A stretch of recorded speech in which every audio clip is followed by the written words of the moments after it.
জাকাত দেওয়ার ক্ষেত্রে অনেকে প্রশ্ন করেন যে হুজুর আমার কাছে স্বর্ণ আছে অল্প, পাশাপাশি রূপা আছে, এই বিষয়গুলো বলেছিলাম, তারপরে অনেকে ভুল বুঝতেছেন।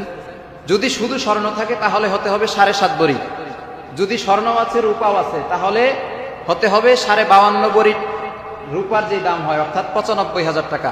স্বর্ণ এবং রূপা মিলেও যদি 95,000 টাকা দাম হয় তার জন্য জাকাত দেওয়া ফরজ। স্বর্ণ নাই, রূপা আছে আর টাকা আছে, দুইটা মিলেও যদি 95,000 টাকা দাম, ওই টাকা আপনার অতিরিক্ত হয় তাহলে এটার উপরেও জাকাত কি হবে? ফরজ হবে। জাকাত কত টাকা ফরজ? 100 টাকায় 2.5 টাকা, 100 টাকায় 2.5 টাকা, তাহলে 1 লক্ষ টাকায় আসে 2500 টাকা। 1 লক্ষ টাকায় 2500 টাকা জাকাত আসে। এভাবে হিসাব করে করে আমরা জাকাত দিব। আল্লাহ তাআলা আমাদেরকে যেন সমস্ত কথাগুলো বুঝে আমল করার তৌফিক দান করেন। আল্লাহ পাক রব্বুল আলামিন কোরআনে হাকীমের মধ্যে বলেছেন, ওয়া আকিমুস সালাতা ওয়া আতুজ যাকাহ। ওয়া আতুজ যাকাহ এই শব্দটা আল্লাহ তাআলা কোরআনের মধ্যে বলেছেন কতবার? 58 বার। একবার দুইবার নয়, জাকাত শব্দটা আল্লাহ তাআলা কোরআনে হাকীমের মধ্যে 58 বার উল্লেখ করেছেন। এই আমলটা অনেক দামি ফরজ এক বিধান। দামি আমল হওয়ার কারণে আল্লাহ তাআলা এই জাকাত শব্দটাকে কোরআনের মধ্যে অধিক গুরুত্ব দিয়ে 58 বার উল্লেখ করেছেন। অনেক দামি এক আমল। এখন কথা হলো, জাকাত সম্পর্কিত অনেক আলোচনা শুনেছি। জাকাত কোন ব্যক্তিদেরকে দেয়া যাবে এ বিষয়ে আমাদের মধ্যে কিছু বিভ্রান্তি আছে। জাকাত দিতে হবে প্রথম হকদার ব্যক্তি হলো যারা খুব বেশি অসহায়। 1 নম্বর কারা? যারা খুব বেশি অসহায়, চলার মতো খাবারের মতো তেমন কোনো ব্যবস্থাপনা নেই, এরা হলো প্রথম হকদার। 2 নম্বর, ওই সমস্ত ব্যক্তিদেরকেও আপনি জাকাত দিতে পারবেন, জায়েজ, যার কাছে প্রয়োজনের অতিরিক্ত কোনো সম্পদ নেই, সম্পদ আছে কিন্তু প্রয়োজনীয়, স্বাভাবিকভাবে চলতে ফিরতে যেই পরিমাণ সম্পদ প্রয়োজন হয় এই পরিমাণ সম্পদ আছে, অতিরিক্ত সম্পদ নেই, নেশাব পরিমাণ সম্পদেরও মালিক না, সংসারে টানাপোড়া চলে, এই সমস্ত ব্যক্তিদেরকেও আপনি জাকাত দিতে পারবেন। ভালো করে স্মরণ রাখবেন, শুধু অসহায় ব্যক্তি না, কোন রকম জিন্দেগি চলতেছে, অতিরিক্ত সম্পদ নাই, এই ব্যক্তিকেও জাকাত দেওয়া যায়। 3 নম্বর, কোন এক ব্যক্তির ইনকাম আছে, সে চাকরি করে, ইনকাম করে, কিন্তু তার পরিবারের সদস্য সংখ্যা এত বেশি, সেই ইনকাম দিয়ে তার ভালোভাবে সংসার চলে না। ভালো করে বুঝবেন, ইনকাম আছে না নাই? আছে। সংসারের সদস্য সংখ্যা বেশি, সে সংসার চালাতে হিমশিম খাচ্ছে, অতিরিক্ত জমা কোনো টাকা নাই, মাস শেষে যেই টাকা আসে সেটা দিয়ে সংসার চালায়, কিন্তু সংসার ঠিক মতো চলে না, কষ্ট হয়ে যায় অনেক।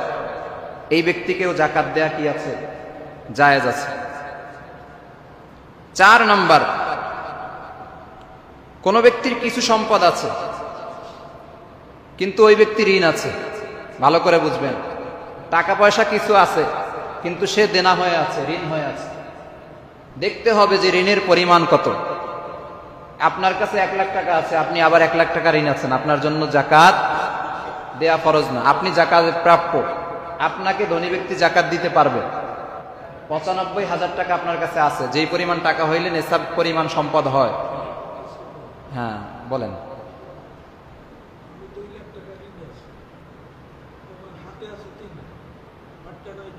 হ্যাঁ, তাহলে আপনার উপর জাকাত ফরজ। মোটমাট দেখতে হবে, ঝামেলা মুক্ত 95,000 টাকা না, 3 লাখের না, আপনার 1 লাখের ফরজ। বাকি 2 লাখ আপনি ঋণ দিয়ে দিবেন, হাতে রাখলে ওটারটাও দিতে হবে, ঋণ আপনি পরিশোধ করে ফেলবেন। তাহলে আমাদেরকে লক্ষ্য রাখতে হবে, সম্পদ আছে কিন্তু সে সমপরিমাণ টাকা ঋণ আছে, তার উপরে জাকাত ফরজ না, সে জাকাত খেতে পারবে। ধনাঢ্য ব্যক্তি তাকে কি করবে? জাকাত দিবে। 5 নম্বরে, এমন এক ব্যক্তি প্রচুর সম্পদের মালিক, কিন্তু এমন এক জায়গায় গেছে, সেখানে যাওয়ার পরে তার সাথে যত টাকা পয়সা ছিল সব চুরি হয়ে গেছে। এই ব্যক্তিকে এখন আপনি জাকাত দিতে পারবেন, সে জাকাতের প্রাপ্য। তবে কতটুকু নিবে? যতটুকু নিলে সে বাড়ি পর্যন্ত পৌঁছতে পারে। আবার আরেক ব্যক্তি অনেক সম্পদের মালিক ছিল কিন্তু সব ডাকাতে নিয়ে গেছে, এখন এই ব্যক্তিকেও আপনি কি করতে পারবেন? জাকাত দিতে পারবেন। সে ধনী ব্যক্তি হওয়ার পরেও মুহূর্তের ভিতরে যে ফকির হয়ে গেছে, এখন সে জাকাত প্রাপ্য। 6 নম্বরে আরেক দল ব্যক্তির সাথে ব্যক্তিদেরকে আমি যোগ করতেছি, এরা হলো আপন ভাই বোনকে আপনি জাকাত দিতে পারবেন যদি তারা জাকাত প্রাপ্ত হয়। তারা যদি অসহায় হয় তাহলে আপন ভাই বোনদেরকে জাকাত দিতে পারবেন। বাতিজা বাতিজি তাদেরকেও জাকাত দিতে পারবেন। ভাগ্নে ভাগ্নি তাদেরকেও দিতে পারবেন, সৎ বাবা মা, সৎ দাদা দাদি এবং সৎ বাবা মা এদেরকেও দিতে পারবেন। আপন বাবা মা দাদা দাদিকে দেওয়া যাবে না, সৎ যারা তাদেরকে দেওয়া যাবে। শ্বশুর শাশুড়িকে জাকাত দিতে পারবেন যদি তারা জাকাতের যোগ্য হয়। এরপরে দুধ ছেলে দুধ মেয়ে, বিষয়টা আমরা সহজে বুঝবো। কোনো একটা সন্তান আপনার স্ত্রীর সন্তান না, কিন্তু দুধ পান করেছে আপনার স্ত্রীর, তাকে আপনি কি করতে পারবেন? যদি অসহায় জাকাত দিতে পারবেন। দুধ মা বাবা, আপনি ছোট ছিলেন তখন আপনাকে কোনো মা দুধ খাওয়াইছে, ওই বাবা মাকেও আপনি জাকাত দিতে পারবেন। মোটমাট কথা হলো সৎ যারা, সৎ বাবা মা, সৎ দাদা দাদি এদেরকে জাকাত দিতে পারবেন, শ্বশুর শাশুড়িকেও দিতে পারবেন, ভাই বোন, ভাতিজা ভাতিজি, ভাগ্নে ভাগ্নি, চাচা ফুফু, খালা মামা এদেরকেও জাকাত দিতে পারবেন। এই মোটামুটি 6 দল ব্যক্তিদের কথা বললাম, এদেরকে আপনি জাকাত দিতে পারবেন, শুধু দরিদ্র না, বিষয়টা লক্ষ্য রাখবেন। এখন এই 6 দল ব্যক্তিদের মধ্যে আপনার আশেপাশের আত্মীয় স্বজনও থাকতে পারে, এলাকার অনেক মানুষও করতে পারে, অনেক আলেম ইমাম সাহেবরাও আছে তারাও করতে পারে। এগুলো যাচাই বাছাই করে এরপরে আমরা জাকাত দিব। আর জাকাতের ক্ষেত্রে আমরা লক্ষ্য রাখবো, আমরা জাকাতের ক্ষেত্রে যেন ওই যে কিছু কম দামি লুঙ্গি আর কিছু কাপড় দিয়ে বিদায় যেন না করি, এই প্রথা কিন্তু ইসলামে সঠিক না। নরমাল কাপড়, নরমাল লুঙ্গি, সময় একেবারে সংক্ষিপ্ত, কথাগুলো শেষ করতে হবে। মাদ্রাসায় যদি আলাদা ফান্ড থাকে যেখানে শুধুমাত্র এতিমদের টাকা খরচ করা হয়, এতিমদের জন্য, ওখানে আপনি দিতে পারবেন। আর যদি মিশ্রণ হয় যে ধনীও খাচ্ছে গরিবও খাচ্ছে এতিমও খাচ্ছে, এই জায়গায় দেওয়া ঠিক হবে না, আলাদা থাকতে হবে। অর্থাৎ দরিদ্র ব্যক্তি এবং একেবারে মিসকিন যারা এতিম, এই 2 দল ব্যক্তিদেরকে আপনি জাকাত দিতে পারবেন। তবে মাদ্রাসায় আলাদা ফান্ড আছে কিনা আগে জিজ্ঞেস করে নিতে হবে। এরপরে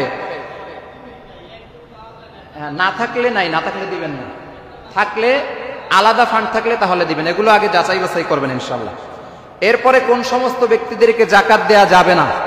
ধনাঢ্য ব্যক্তি, এটা তো কোনোভাবেই দেওয়া যাবে না। যে ব্যক্তি অধিক সম্পদের মালিক, এরেও আমরা অনেকে ভুলবশত দিয়ে ফেলাই, এগুলো আমরা লক্ষ্য রাখবো।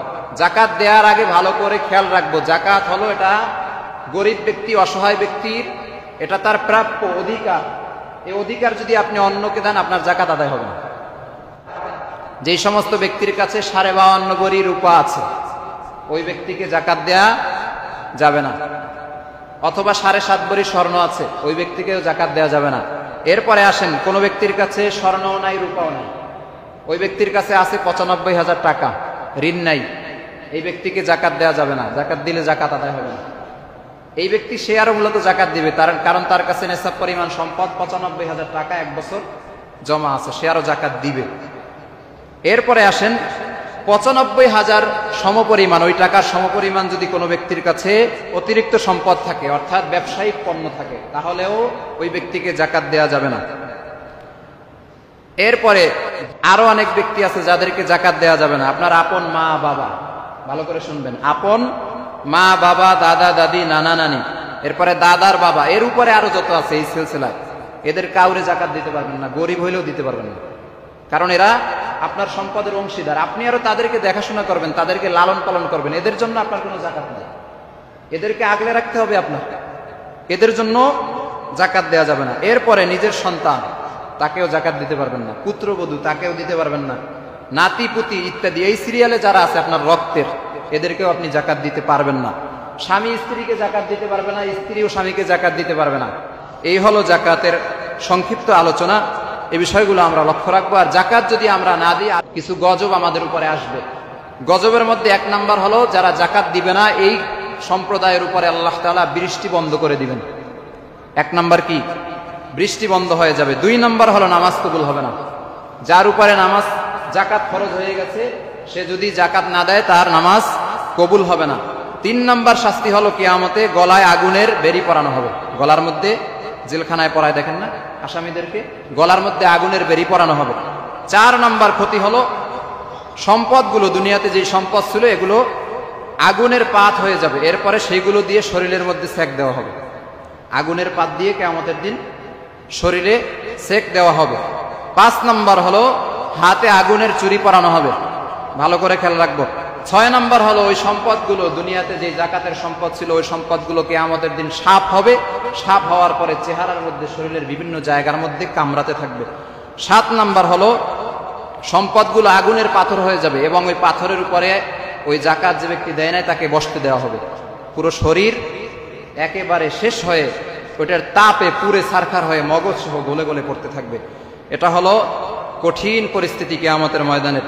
আল্লাহ রাসূল সর্বশেষ বলেছেন যে ৯ নম্বর আযাব হলো আল্লাহ তাআলা ওই ব্যক্তিকে জাহান্নামে প্রবেশ করাবেন। জাহান্নাম থেকে যদি বাঁচতে হয় তাহলে অবশ্যই আমাদেরকে যাকাত দিতে হবে। আল্লাহ তাআলা আমাদেরকে যেন যাকাত দেওয়ার তৌফিক দান করেন, সকলে বলি আমিন। যাকাত দেওয়ার ক্ষেত্রে অনেকে প্রশ্ন করেন যে হুজুর আমার কাছে স্বর্ণ আছে অল্প, পাশাপাশি রূপা আছে, এই বিষয়গুলো বলেছিলাম, তারপরেও অনেকে ভুল বুঝতেছেন। যদি শুধু স্বর্ণ থাকে তাহলে হতে হবে 7.5 ভরি, যদি স্বর্ণ আছে রূপাও আছে তাহলে হতে হবে 52.5 ভরি রূপার যে দাম হয়, অর্থাৎ 95,000 টাকা। স্বর্ণ এবং রূপা মিলেও যদি 95,000 টাকা দাম হয় তার জন্য যাকাত দেওয়া ফরজ। স্বর্ণ নাই, রূপা আছে আর টাকা আছে, দুইটা মিলেও যদি 95,000 টাকা দাম, ওই টাকা আপনার অতিরিক্ত হয় তাহলে এটার উপরেও যাকাত কি হবে? ফরজ হবে। যাকাত কত টাকা ফরজ? 100 টাকায় 2.5 টাকা, 100 টাকায় 2.5 টাকা, তাহলে 1 লক্ষ টাকায় আসে 2500 টাকা। 1 লক্ষ টাকায় 2500 টাকা যাকাত আসে। এভাবে হিসাব করে করে আমরা যাকাত দিব। আল্লাহ তাআলা আমাদেরকে যেন সমস্ত কথাগুলো বুঝে আমল করার তৌফিক দান করেন।